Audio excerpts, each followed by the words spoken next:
महिषासुर कौन था और इसका वध किसने किया? सुर देवता और असुर राक्षस दो ऐसे गुट हैं जिन्हें सनातन धर्म में एक दूसरे का शत्रु बताया गया है। एक और देवता है जो आज भी समस्त संसार का कल्याण करते हैं। सूर्य, चंद्रमा, वायु, अग्नि आदि आज भी हमारी कितनी सहायता करते हैं। यही देवता आज से लाखों वर्ष पहले मानव शरीर में भी रहते थे। देवताओं और असुरों के बीच हमेशा से ही वर्चस्व की लड़ाई रहती थी। एक और देवता अच्छे कर्मों के कारण पूजनीय हुए और उन्हें कई शक्तियां प्राप्त हुई। दूसरी ओर अधिकतर असुर अहंकार और महत्वाकांक्षा के कारण देवताओं के प्रति कुटिल सोच रखने लगे।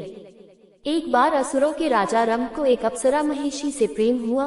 उसने उसे विवाह किया। महिषी को एक भैंस बनने का श्राप था, इसलिए जब रंभ और महिषी के संयोग से एक पुत्र उत्पन्न हुआ तो उसका नाम महिषासुर पड़ा। महिष अर्थात भैंस, भैंसे जैसा असुर। महिषासुर को अपने माता पिता से कई शक्तियां प्राप्त हुई। उसके पास एक खास शक्ति थी जिससे वह कभी भी इंसान से भैंसा या भैंसे से इंसान बन सकता था। आप उसे इच्छाधारी भैंसा भी कह सकते हैं। महिषासुर बड़ा होकर अत्यंत शक्तिशाली असुर बना और असुरों का राजा भी बन गया। अब वह न केवल पाताल लोक में अपितु स्वर्ग लोक सहित तीनों लोक का राजा बनना चाहता था, लेकिन इंद्रदेव का सामना करना उसके लिए उतना भी सरल नहीं था। देवता अत्यंत शक्तिशाली थे। देवताओं से अधिक शक्तिशाली बनने के लिए महिषासुर ने कठोर तपस्या करके ब्रह्मा जी को प्रसन्न किया। जब ब्रह्मा जी ने उसे वरदान मांगने के लिए कहा तो उसने अमृतत्व का वरदान मांगा। ब्रह्मा जी ने उससे कहा कि यह वरदान देना संभव नहीं, क्योंकि अमृतत्व का वरदान बहुत खास परिस्थितियों में दिया जाता है। जब ब्रह्मा जी ने महिषासुर को कोई और वरदान मांगने को कहा तो महिषासुर का जवाब था, प्रभु मुझे ऐसा वरदान दे कि कोई भी पुरुष मेरा वध न कर सके। महिषासुर ने ब्रह्मा जी से कई शक्तियां प्राप्त करी और बहुत अधिक शक्तिशाली हो गया। ब्रह्मा जी भी तथास्तु कहकर वहां से चले गए। बस अब क्या था, महिषासुर वरदान पाकर बहुत अहंकारी हो गया। अब उसने अपनी असुर सेना के साथ देवलोक अर्थात स्वर्ग की चढ़ाई कर दी। पूरी तैयारी के साथ महिषासुर ने स्वर्ग पर आक्रमण कर दिया। स्वर्ग के राजा देवराज इंद्र इस युद्ध के लिए पूरी तरह तैयार न थे। इंद्र ने अपना वज्र चलाया, लेकिन महिषासुर तब तक बहुत शक्तिशाली हो चुका था। नतीजा ये रहा कि असुरों की विशाल सेना ने देवताओं की सेना को हरा दिया और देवताओं को स्वर्ग खाली करके वहां से जाना पड़ा। महिषासुर स्वर्ग का राजा बन गया। जिसने भी उसका विरोध किया उसकी हत्या हुई। महिषासुर ने कई स्त्रियों पर भी अत्याचार किया। अब देवताओं के पास त्रिदेव से सहायता लेने के अतिरिक्त कोई विकल्प नहीं बचा था। ब्रह्मा जी तो अपने भक्त महिषासुर को नहीं मारते।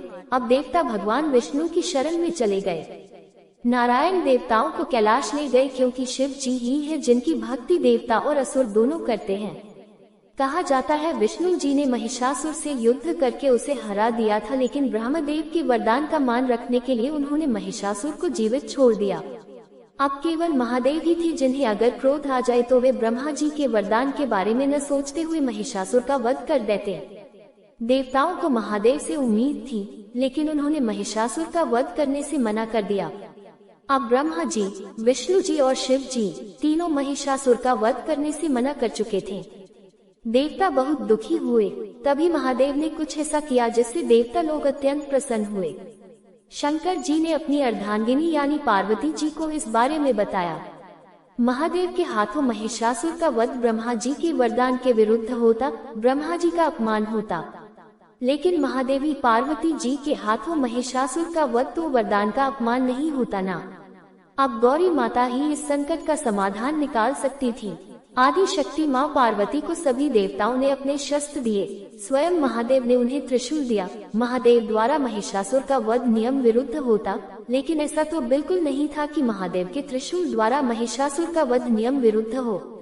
अब पार्वती जी ने कैलाश से प्रस्थान किया। अचानक असुर वहां आ गए। उन्होंने महिषासुर को पार्वती जी के बारे में बताया। महिषासुर वहां आया और जैसे ही उसने माता पार्वती को देखा तो उनकी सुंदरता को देख वह कामवासना से भर गया।